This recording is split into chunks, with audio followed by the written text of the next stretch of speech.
আরে মহালয়া তো শুধু সেই রেডিওতে পুরনো কবেকার আবৃত্তি। আজকাল তো ইউটিউবে সবই পাওয়া যায়। এত হাইপ কেন ভাই? তুই বুঝবি না।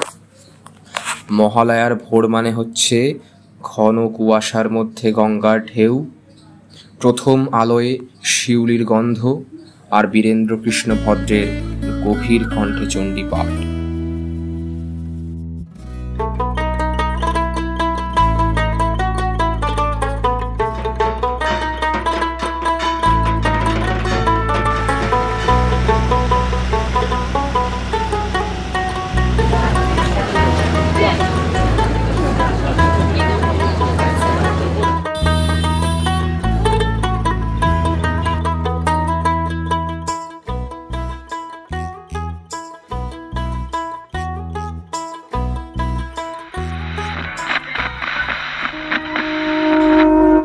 আশ্বিরের শারদ প্রাতে বেজে উঠেছে আলোকমঞ্জিত, ধরণীর বহিরাকাশে অন্তরিত মেঘমালা।